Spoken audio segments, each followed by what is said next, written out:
en el programa de gobierno de María Corina Machado se habla de la privatización de la industria petrolera. Yo creo que esa es una discusión que hay que dar. Por supuesto que eso lleva a una reforma constitucional. Yo estoy en contra de la privatización, opinión personal, ¿no? Una privatización de parte del sector petrolero venezolano. Yo estoy en total desacuerdo con la privatización de Petroleras de Venezuela, con la industria petrolera venezolana. Hola, bienvenidos nuevamente a un dilema más, a esta segunda parte del episodio de transición política. Y para continuar vamos a analizar la siguiente interrogante, y es: ¿cuál es el papel o relevancia de la comunidad internacional en este proceso?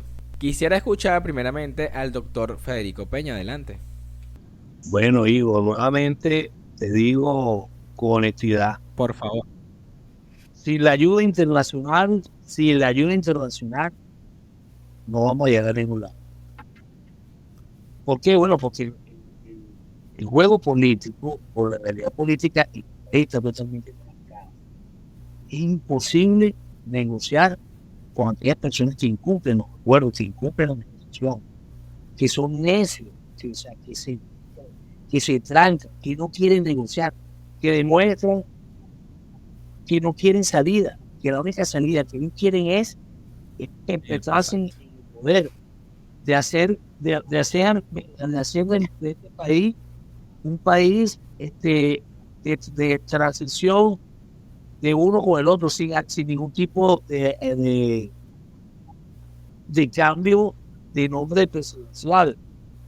O sea, es algo que lo dije en un programa pasado.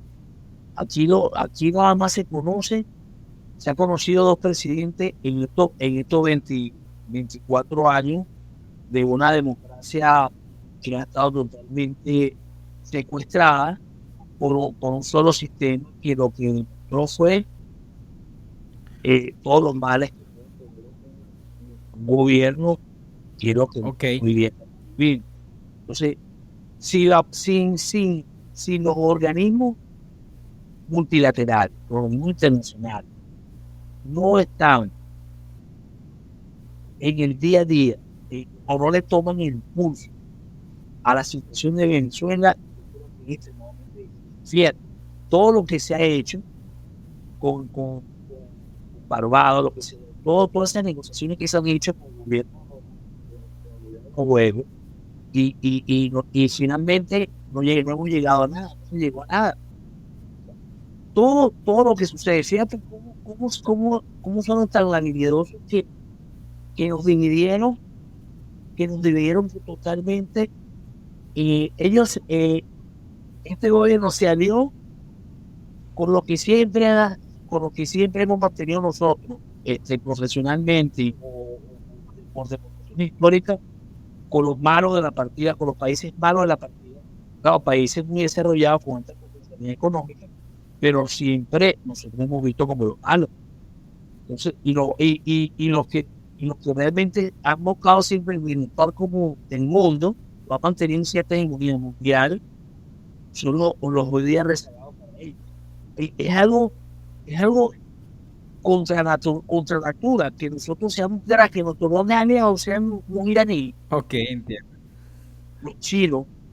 O sea, nada más por esa razón, nosotros tenemos que mantener y pedir, rogarle a Dios e iluminar a nuestro dirigente, de que no dejen de mantener esa comunicación y buscar la manera de que esa comunicación sea directamente con el gobierno para que lo único que pueden garantizar nosotros unas elecciones donde tengamos unos veedores parciales, que ese no organismo multinacionales como se han hecho a través de victorias en los países donde el grupo ha estado trancado electoralmente porque su tribunal electoral dice: ahora cambiamos, esta señora falleció, ahora tenemos un nuevo presidente, y fíjate cómo debuta como una de las mentiras más grandes que han dicho en la historia democrática. Ni Chávez sacó 10 millones de euros. Entonces, estamos nosotros de otra, si nosotros vamos a una elección, con ese debut tan nefasto sucedido el día 3 de diciembre, nosotros con una elección, sin menos ahora menos vamos a en nuestro Senado. Entonces, ¿qué necesitamos nosotros? Que sus órganos multilaterales hagan cabida en Venezuela, no sean de Venezuela, formen parte del proceso electoral, porque si es que estamos en un proceso electoral vamos a presentar 100.000 obstáculos para nosotros. Primero, que reconozca a María Corina que igualmente tiene un mandato del pueblo para que represente en esas elecciones primarias. No puede haber otro que no sea él. Entonces, de tal manera que es lo que nosotros necesitamos a todo evento, que la OEA, la Corte Internacional de Justicia, que toda la Organización de Naciones Unidas, que todos se concentren en el problema de Venezuela, porque Venezuela podría ser el epicentro, hasta se ha convertido en un factor tan vulnerable y tan fuerte que puede ser un epicentro de guerra o un centro de toma de las potencias extranjeras en nuestro país, simplemente porque tienen sus rivalidades con el occidente. Entonces, a todo evento, si los organismos internacionales no tienen... Entiendo. Y Enrique, ¿qué piensas tú con respecto a los organismos internacionales en unas próximas elecciones? Y es válido lo que dice Federico Peña, es importante su asistencia para garantizar pues estas elecciones, pero más allá de eso, ¿qué consideras tú, Enrique? Bueno, actualmente, digamos, una de las fichas más, digamos, consistentes que tiene la oposición actualmente es definitivamente el apoyo internacional. Claro, el problema del apoyo internacional es que varía. ¿A qué me refiero? A medida que cambia el escenario internacional, pues cambian los intereses de los actores internacionales, de los distintos estados, de los distintos organismos, y puede que el tema de Venezuela cambie de una manera que no sea tan ventajosa para la oposición. Creo que ya lo hemos visto pasar, ¿no? En el sentido de que hoy en día es más un problema la inmigración de venezolanos que el régimen dictatorial de Venezuela. Entonces, si tenemos que, digamos, nosotros, si tienen los estados del mundo que, digamos, tender puentes con el régimen de Maduro para resolver el tema de la migración, o al menos poder tener una vía para devolver cierta cantidad de venezolanos a Venezuela, pues van a tomar esa vía, ¿no? Después está el tema del petróleo. La guerra de Ucrania, digamos, que afectó los mercados internacionales de energía, y Venezuela estaba, digamos que eso afectó de mala manera a Venezuela en algún sentido, de que, bueno, muchos de los aliados de Venezuela también son países exportadores de petróleo. Rusia se ha visto muy perjudicada por la guerra de Ucrania, China también, Irán también, pero al mismo tiempo es una oportunidad para Venezuela como para presentarse como el gran productor de petróleo en Occidente. Creo que esa es la ficha que está tratando de usar el gobierno de Maduro actualmente para, digamos, entablar conversaciones con los Estados Unidos. Pero al mismo tiempo, por parte de los Estados Unidos, el gobierno de Maduro no termina de ser potable. Pero digamos que se puede llegar a un punto, es peligroso para la oposición que se llegue a un punto medio en el que los Estados Unidos estén dispuestos a negociar directamente con Nicolás Maduro y no tome en cuenta, digamos, los intereses de la oposición. Por eso es que también la oposición tiene que jugar sus cartas de una manera que, digamos, o se coordine con los intereses de la comunidad internacional para, digamos, interactuar con el gobierno de Nicolás Maduro. Actualmente yo creo que todavía hay digamos, muchos países, muchas fuerzas que están dispuestas a apoyar a la oposición y no simplemente claudicar ante Nicolás Maduro. Pero al mismo tiempo la oposición tiene que entender que en lucha de esas, digamos, posiciones ventajosas, internacionalmente hablando, también pueden tener límite de tiempo. No puede ser simplemente extenderlos o no dar resultado al interno, porque claro, la comunidad internacional dice muy bien, la oposición está dando algún resultado al interno de Venezuela, vale la pena seguir apostando por ellos. creo que, por ejemplo, muchas de las negociaciones, ni siquiera diría negociaciones, muchas de las, digamos, procesos de diálogo que se han dado en el pasado han sido, de hecho, contraproducentes para que la oposición pudiera demostrar que está logrando resultados dentro de Venezuela. Claro, los acuerdos de Barbados parece que han dado resultados parciales, pero hay mucho debajo de la mesa, por decirlo de alguna manera. No sabría exactamente qué se está negociando en Barbados. O sea, hay una cosa, es lo que se está negociando públicamente y también lo que se está negociando bajo la mesa.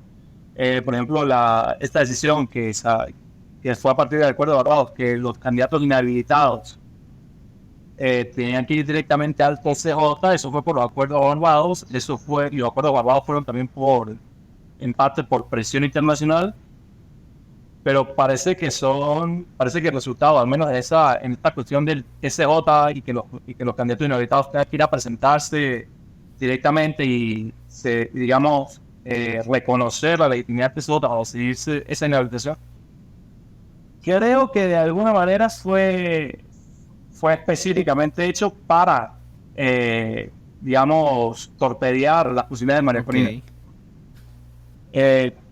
Entonces, claro, si yo soy un factor internacional y veo eso, si yo soy un factor internacional que está apoyando a María Corina y veo eso, pues pierdo cierta capacidad pierdo cierta confianza en que la oposición es capaz de lograr algo a lo interno, porque bueno, se están torpedeando entre ellos mismos. Ahora, si fue una cuestión de se vieron obligados a hacer en ese punto porque simplemente no tenían cómo presionar más que eso, pues también es posible.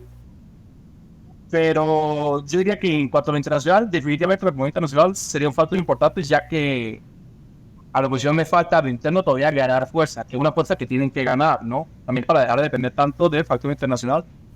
El escenario ideal sería que la oposición estuviera organizada lo suficientemente a lo interno como para presionar al gobierno y que haya una comunidad internacional a lo externo que también presione al gobierno para hacer esos cambios. Pero claro, coordinar esas dos cosas no es tan fácil. Sí, es correcto así. Yo tengo una cuestión, una percepción de que, y yo sé la respuesta, pero y quiero escucharlo a ustedes, y es el tema de, ¿cree que sea posible una transición, una mutación interna en el gobierno? Aldris, ¿puedes comentar? ¿Está activo? Creo que a Aldris se le cayó la señal. Federico, ¿tú crees que internamente el gobierno pueda mutar? O sea, pueda mejorar su forma de gobierno, su forma política. Dudo que eso pase. Okay. Yo dudo que eso pase, a menos que juegue con la alternabilidad. Ok. Que haga un cambio, que haga un enroque, que haga un cambio visible de actor que es súper difícil, ¿no?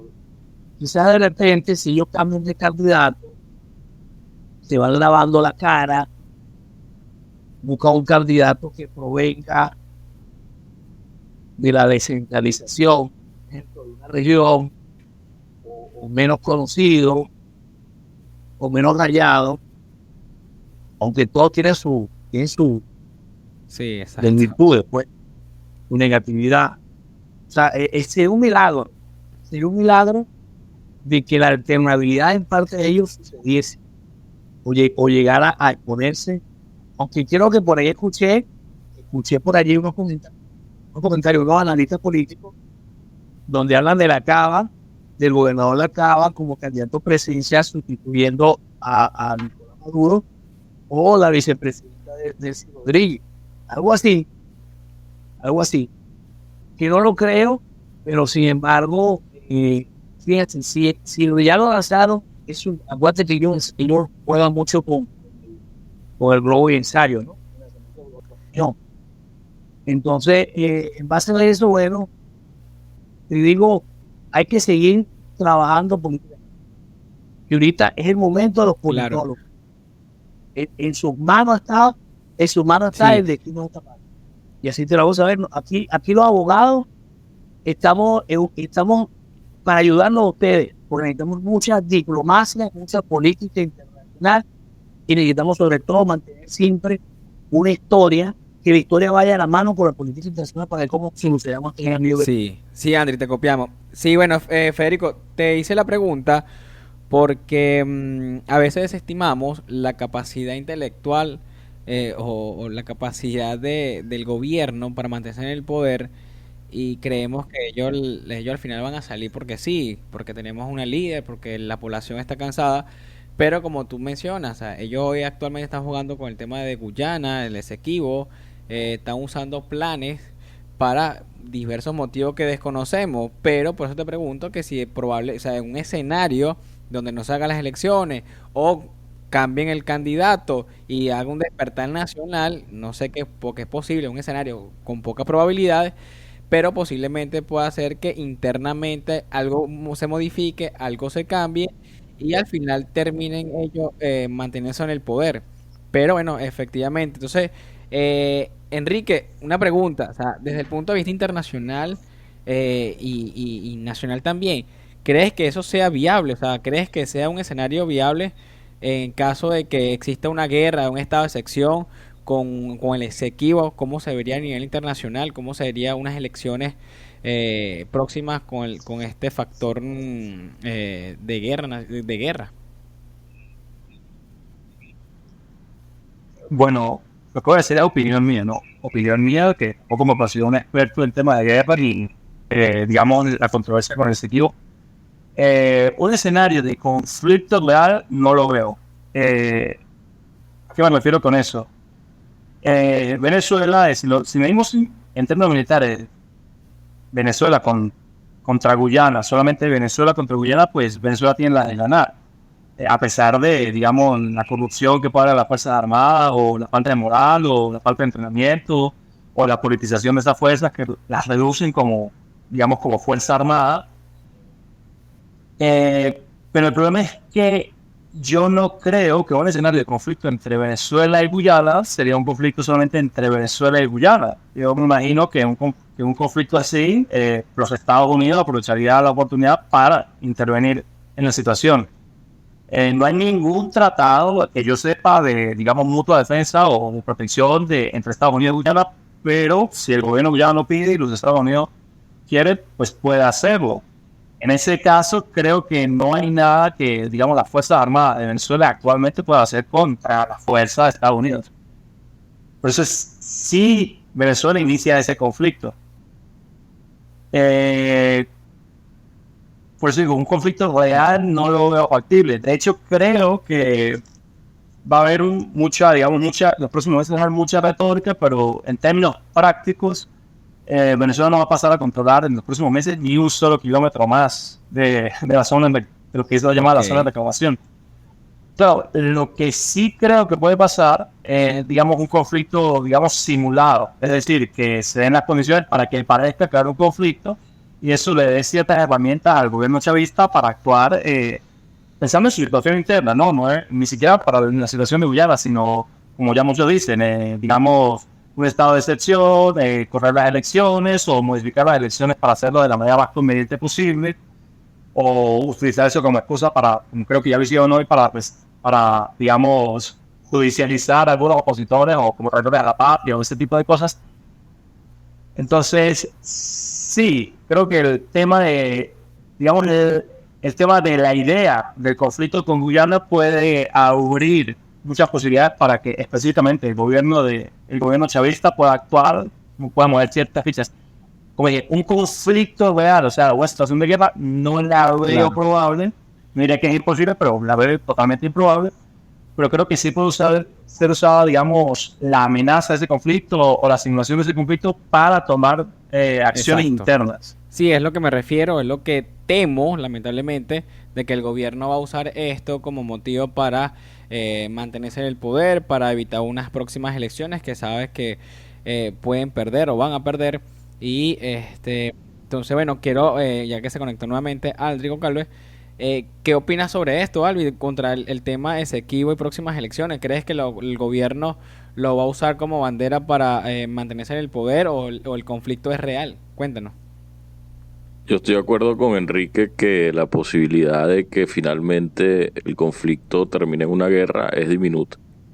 Además porque, bueno, Habría que remontarse un poco a lo que fue la dictadura argentina y la guerra de las Malvinas y cómo terminó eso. Bueno, terminó con el gobierno militar perdiendo el poder y son ejemplos históricos que ellos lo saben y no van a correr ese riesgo. Porque además si algo tiene el chavismo es un sentido de supervivencia altísimo, muy desarrollado. Sí. Y ese tipo de riesgos no lo toma. Ahora bien, yo creo que hay dos elementos allí. El primero es utilizar el fervor nacionalista para hacer campaña.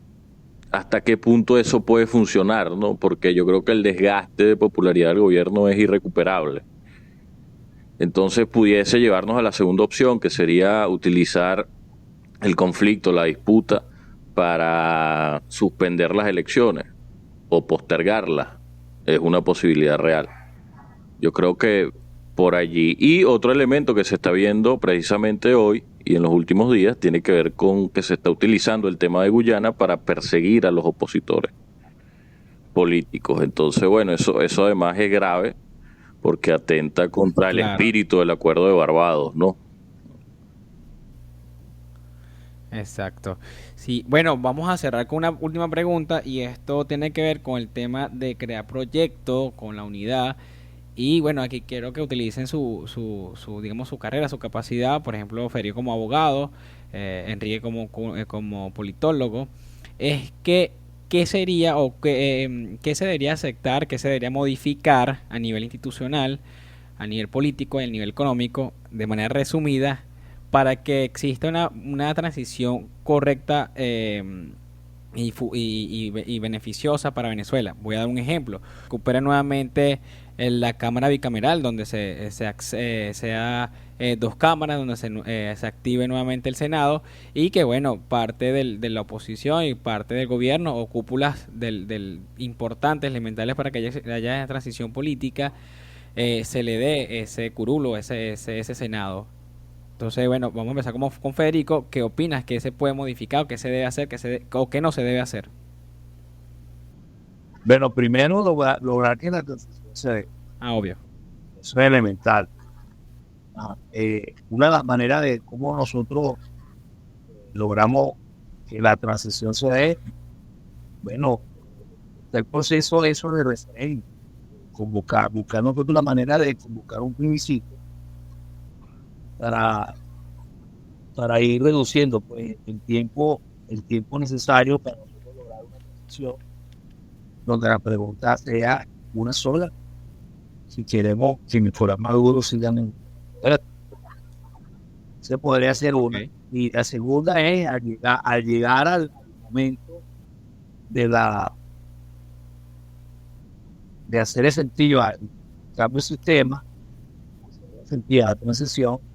Aquí es indudable que para nosotros ocupar las instituciones y poder tener una institución realmente no hay conformarse actual y en una reforma constitucional, sea a través de una reforma, sea a través de sea pero hay que recuperar las instituciones que hace totalmente devastada por tanto atropello, tanta intervención directa del Poder Ejecutivo. Y segundo, rescatar la moral a integrar nuestra sociedad, la sociedad.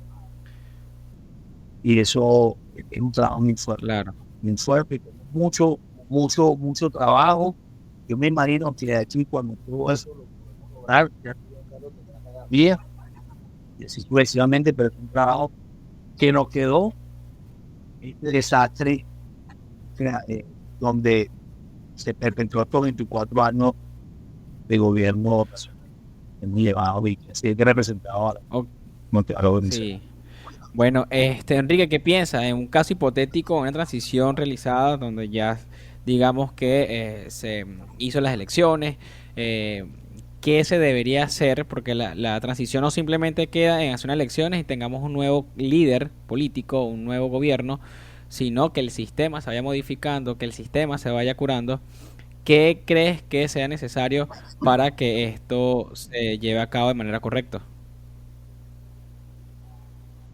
Claro, bueno, es que es un poco complicado en el sentido de que qué se debe hacer, digamos, para mejorar la situación del país. Pues se me ocurren muchísimas cosas. Digamos que se una transición y empezamos a pensar y a debatir qué hay que hacer ahora para mejorar el país. Eso es válido, pero al mismo tiempo se me ocurre que hay ciertas, que dependiendo de cómo se dé la transición y dependiendo de cómo, digamos, quede la correlación de fuerzas después de esa transición, porque si hay una transición en la que el chavismo, digo el chavismo, el sector del chavismo autoritario, todavía para lograr esa transición se le tuvo que dar unas promesas de que iba a mantener ciertas cuotas de poder, pues qué cambios se podrán hacer después de la transición que no toquen ese previo acuerdo de dejar que el chavismo mantenga ciertas cuotas.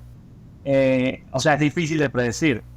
Yo diría que el acuerdo más mínimo es que se cumpla la Constitución, en el sentido de que al menos esa es la base mínima para, digamos, poder arrumbar al país a algo más funcional y que no tenga controversia, ¿no? En el sentido de que, bueno, puedes decir que hay que despolitizar los poderes públicos para que no esté al servicio de un partido, pero el chavismo te dirá, no, pero digamos, el TCJ es súper independiente, entonces lo que tú quieres es que se vuelva totalmente opositor o antichavista.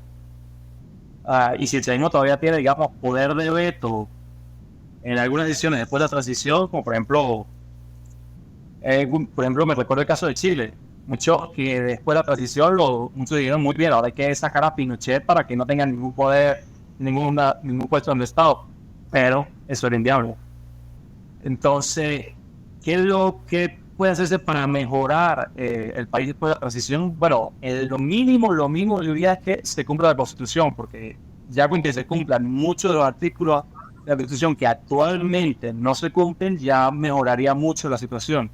Claro, después sería ver cómo queda la correlación de fuerza, cómo se va, en qué lugares se va acelerando los cambios y en qué lugares hay que, digamos, tragar grueso y asumir que hay que dejar cosas sin tocar para no tocar intereses que desde inmediatamente después de la transición quizá no se puedan tocar. Ok. Y Andri, ¿qué piensas tú? ¿Qué cambios se deberían hacer o qué no hacer en ese escenario hipotético de transición política? Bueno, fíjate, disculpen que de verdad tuve problemas de conexión con el internet. Creo que el chavismo sabotea el internet de mi casa. Mira, yo creo que ahí se puede dividir en el aspecto político, económico y social, cómo abordar el problema venezolano a largo plazo. Ahora, fíjense algo, quiero decirles una cosa. María Corina tiene su plan de gobierno, se llama Tierra de Gracia. Está disponible en PDF, yo lo descargué en estos días y lo comencé a leer. Allá hay un proyecto de gobierno. Ok. Allí se establece como principio, por ejemplo, una economía de mercado. Te puedo otro ejemplo, rescatar la meritocracia en la administración pública. Yo creo que eso es fundamental en Venezuela. La administración pública no puede ser un mecanismo para hacer proselitismo político ni clientelismo político. No, ese no es el trabajo de la administración pública. El trabajo de la administración pública al final del día es prestar un servicio a la gente. Se habla también, por ejemplo, que a mí me parece un tema muy importante, porque Venezuela no se puede entender si no se entiende la cuestión del petróleo. En el programa de gobierno de María Corina Machado se habla de la privatización de la industria petrolera. Yo creo que esa es una discusión que hay que dar. Por supuesto que eso lleva a una reforma constitucional. Eso tiene que llevar una reforma constitucional. Eso hay que persuadir, convencer y sobre todo acordar y llegar a acuerdos para poder implementar este aspecto. Yo soy un defensor de la privatización del petróleo, fundamentalmente porque primero lo que te demuestran las cifras desde el punto de vista técnico es que desde la nacionalización de 1975 hasta la liberalización de la industria petrolera en 1993 es que la producción vino en caída. Y una caída pronunciada en Venezuela en 1974, justo antes de la nacionalización, se producían 3.400.000 barriles diarios. En 1990 estábamos en 1.800.000. Entonces, ¿qué te quiere decir esto? Que la idea de que el petróleo está en manos del Estado desde el punto de vista técnico, económico, no funcionó. Y además hay ahí un subyacente, un problema político, porque en la medida que en un sistema presidencialista como el venezolano, donde el presidente de la República concentra bastante poder y además le das una caja chica de recursos, bueno, lo que estás creando es una concentración de poder que permite además cualquier tipo de distorsión desde el punto de vista de la relación que tiene el Estado con la sociedad, con los empresarios, grupos de poder, grupos de intereses, etcétera. Entonces, bueno, esa dinámica también llevó precisamente a todas estas distorsiones que llevaron al chavismo al poder, y el chavismo las profundizó. Ese es un tema muy importante, hay que tocarlo. Ahora, ¿hacia dónde? Ahora, por supuesto, está el tema constitucional. Yo creo que, entre otras cosas, tenemos que eliminar la reelección indefinida. La reelección indefinida no es democrática de ninguna manera y va contra, de hecho, el espíritu de la Constitución. Lamentablemente se reformó y se aprobó eso en el 2019, pero eso hay que eliminarlo. Eso no abona para nada en beneficio de un sistema democrático. Después, bueno, está la cuestión económica. Yo soy también defensor de economías de mercado, no solo por una cuestión ideológica, sino que es lo que ha demostrado en el mundo que funciona.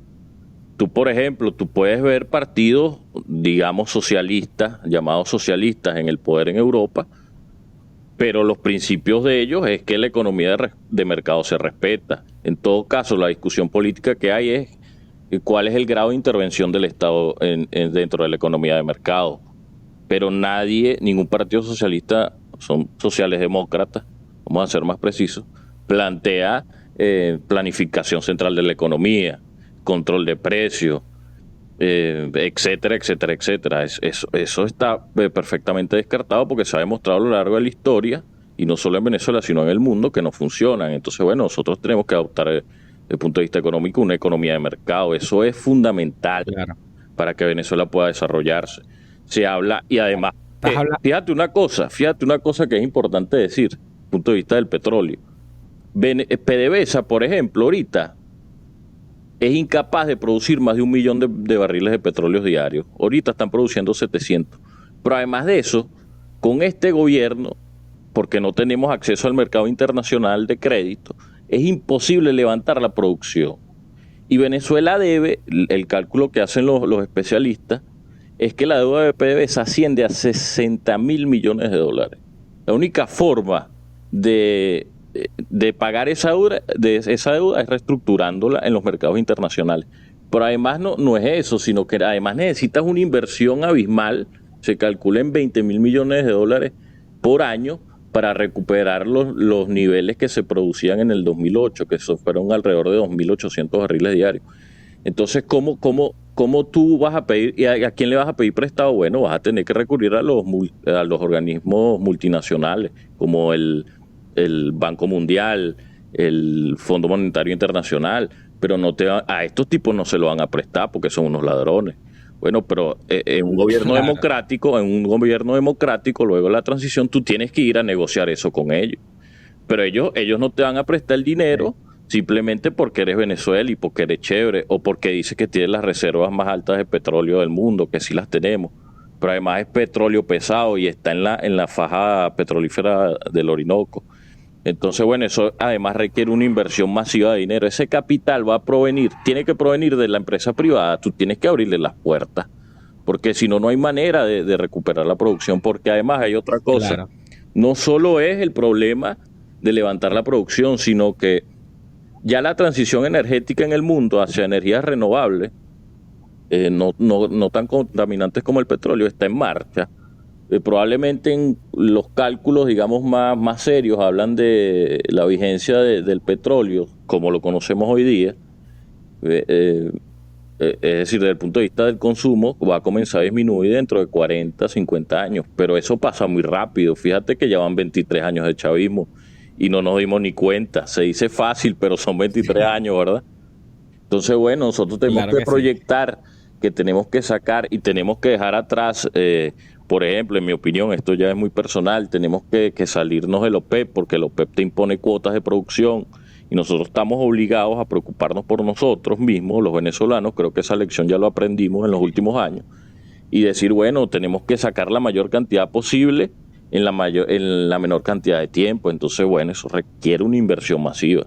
Es el país que tenemos que pensar. Se trata al final del día de crear riqueza y además libertades individuales, el respeto a la ley. Para mí eso es fundamental. Aquí no hay nada que inventar. Nosotros sabemos qué es lo que tenemos que hacer y cuáles son las cosas que funcionan. Entonces, bueno, allí están, ¿no? Es un poco hacer lo que hicieron los países ricos, que hoy día son ricos. Bueno, tenemos que reproducirlo aquí. Eso no es ningún misterio. Esto se sabe y solo requiere voluntad política. Ok, sí, bueno, mencionaste el tema de lo económico y eso es lo importante cuando hay varias personas argumentando, defendiendo un punto, porque bueno, por parte de Federico mencionó el tema del plebiscito, que es una forma, digamos, llegar a la transición, habló sobre la reforma constitucional, que bueno, creo que Andy también lo mencionó en su momento con el tema del tema petrolífico, y sobre la moralidad de las Fuerzas Armadas, que pues hoy la ha perdido totalmente, y eso está difícil de Ese es un tema muy interesante, ¿viste? Sí, Enrique habló sobre el tema de cumplir la constitución, ¿no? Actual, hacerla cumplir, que bueno, hoy ha sido pisoteada por ellos mismos. Y bueno, y tú hablaste del tema económico y el punto de la OPEP es fuerte, ¿no? Pensar salirse de ella. Ahora yo quiero saber, para culminar, Los adecos se molestan, los adecos se van a molestar conmigo. Sí, aquí tenemos uno cerquita. Mira, Enrique, ¿qué piensas tú sobre la privatización del petróleo en Venezuela?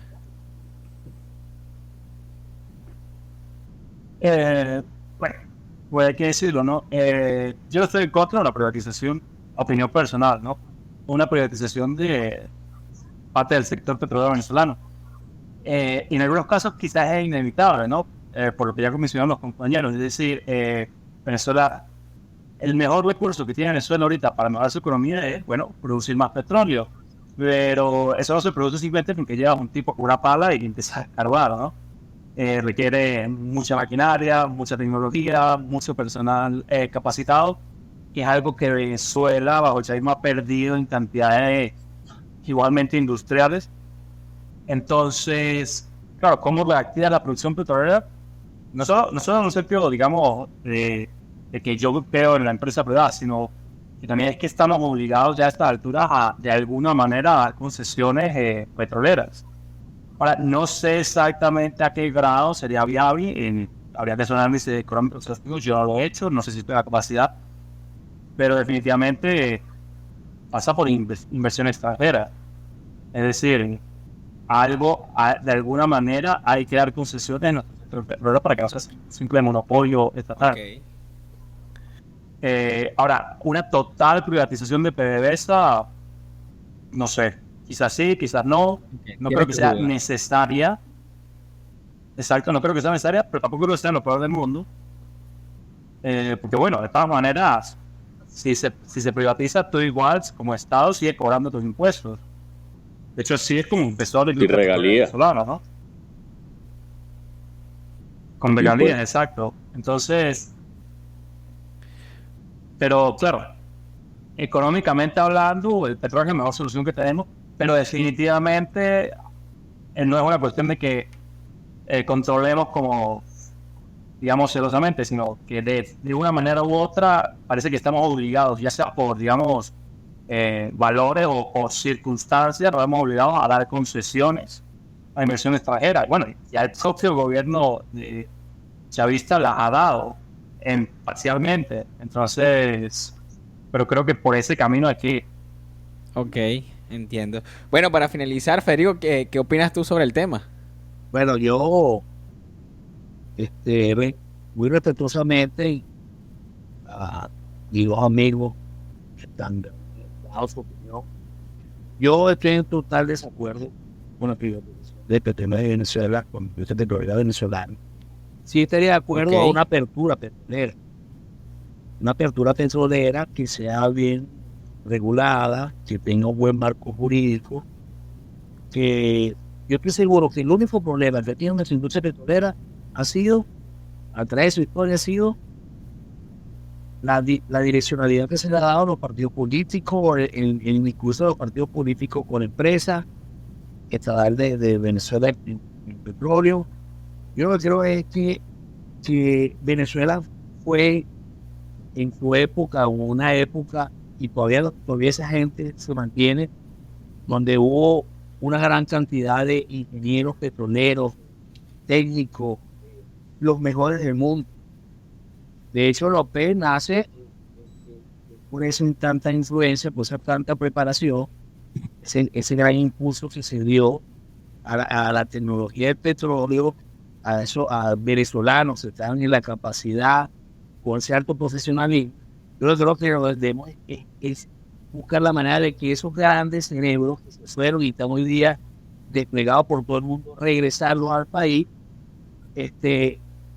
buscar un equipo bien de gente consciente, que sean nacionalistas, que crean en Venezuela, que se olviden de lo que es el bendito dinero, en la bendita corrupción, en las benditas comisiones.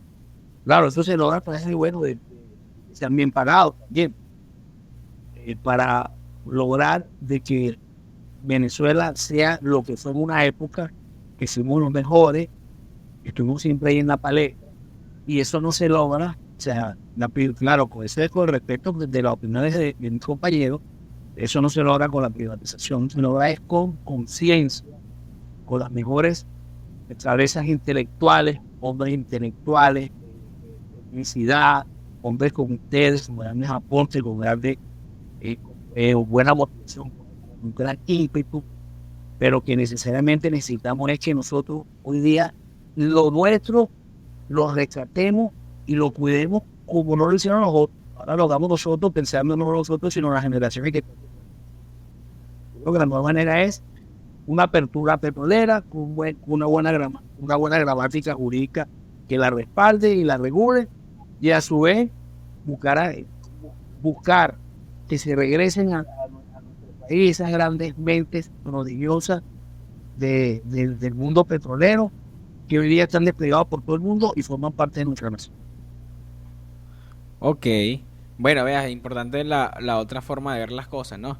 Claro, la cuestión ahora es de dónde se saca el dinero, ¿no? Porque como decía Aldri, la deuda y el costo que necesita para llevar eso no está nada fácil, pero bueno, es una forma de ver, ¿no? Y los ingresos también hay que tomarlo en cuenta, si es mejor haciendo sesiones, privatizándola o manteniéndolo todavía con el Estado.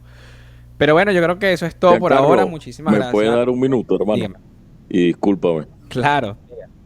Mira, fíjate, primero, bueno, felicitar porque estos son los tipos de debates y conversaciones que necesita el país. Esto se llama altura política. El debate de la privatización de PDVSA o no es necesario y se va a dar en el futuro, van a ver que sí. Ahora, fíjate. Claro que sí. Y yo, de verdad, los congratulo a los dos compañeros, a Federico y a Enrique, por su posición.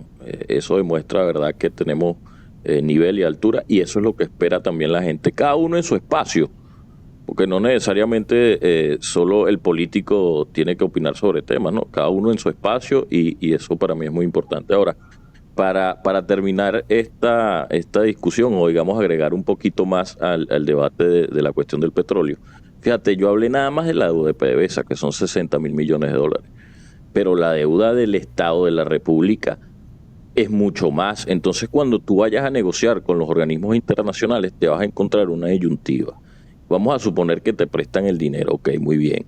Primero te van a hacer unas exigencias para que precisamente ellos logren recuperar ese dinero prestado, ¿no? Porque nadie presta dinero para que se lo roben. Los chinos, fíjate que el chavismo fue tan descarado que hasta el fondo chino se robó.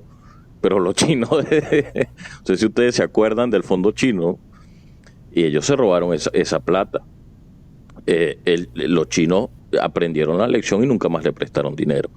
Pero fíjate, entonces tú vas a tener una disyuntiva allí. ¿Por qué? Porque necesitas 60,000 para reactivar PDVSA nada más. Pero también tienes la crisis humanitaria que requiere recursos urgentes. Y esos recursos van a también que venir prestados de estos organismos multilaterales.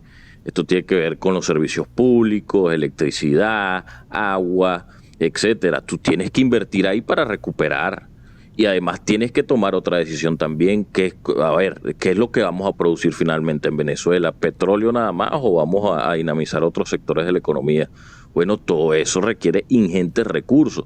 Entonces, bueno, son decisiones que hay que tomar. No sé, lo que sí yo quiero decir respecto a la privatización o no de PDVSA es que no podemos tener un debate ni ideológico ni nacionalista, porque no se trata de eso, se trata de pensar en el futuro y en las próximas generaciones, y para eso hay que tomar decisiones muy difíciles, pero tienen que ser fundamentadas en aspectos técnicos y económicos. Para mí, opinión ya formulada, porque además he leído a muchos expertos, yo creo que PDVSA no se puede rescatar. O sea, pedir dinero prestado para rescatar PDVSA es endeudarnos de una manera que no sabemos ni siquiera si podemos recuperar el dinero, y mucho menos pagarlo. Porque la industria petrolera exige en cualquier parte del mundo grandes cantidades de dinero para la inversión. Al final del día es un problema de dinero lo que necesita PDVSA. No es puramente técnico, y quiero remontarme otra vez a las cifras. La historia nos demuestra que desde la nacionalización del petróleo en Venezuela en 1975 hasta el periodo, ya en el segundo gobierno de Carlos Andrés Pérez, 1990, ese periodo que fue pura nacionalización de la industria, la producción vino en picada. Nuestro pico de producción, es decir, la producción más alta que tuvimos en el país históricamente, estos son números oficiales, lo pueden buscar en los PEP o en cualquier organismo que digamos sea mínimamente transparente. Fue en 1973 con 3.400.000. En el 88-89 estamos produciendo 1.800.000. Eso debido a la nacionalización. Se recupera la producción luego de la apertura petrolera, promovida, por cierto, por el gobierno de Carlos Andrés y Caldera, ¿no? Que se criticó mucho eso, pero bueno, pues es que estábamos quebrados, no teníamos dinero, esa es la verdad. Sí. Mira, bueno, no sé si alguien quiere opinar algo más para mí si me da finalizar. 50 segundos, chévere. Listo, tienes 50 segundos. Sí, bueno, todo eso se aclara y se disipa es al nosotros lograr el cambio de sistema. Usted va a ver toda esa cantidad de inversionistas extranjeros que quieren y que siempre invirtieron en el país y van a seguir invirtiendo al momento que nosotros cambiemos de sistema. Eso sí, ¿qué es lo que van a decidir ellos? Que tengamos el mejor basamento jurídico para proteccionar su inversión. Protección del inversionista, y de ahí tenga, bueno, ejemplo, los países centroamericanos, El Salvador, Guatemala, Costa Rica, todos esos países salieron adelante y hoy día son grandes, económicamente están muy bien, en virtud del cambio del sistema. A los bueno, y sin tener nada, sin tener ni siquiera la contraparte que tenemos nosotros los venezolanos. A nosotros cambiar el sistema, tengan la seguridad nacional que en menos de 10 años recuperamos la hegemonía de los venezolanos a nivel mundial. Y así será. Amén. Bueno, eso es todo por ahora. De verdad, gracias por su participación, y con esto quedó demostrado que hay alto nivel para un verdadero debate político, y pues siempre tendrán las puertas abiertas a este programa. Y como dice Aldri, esperemos que de acá salgan o surjan ideas para desarrollar soluciones que tanto necesita el país y el mundo, ¿por qué no? Bueno, no me queda otra cosa que despedirme, así que bueno, hasta la próxima. Gracias, Carlos. Muchas gracias. Saludos a todos. Un fuerte abrazo, nos vemos en la próxima. Y con esto finalizamos el episodio de Transición Política. Los esperamos en el próximo debate.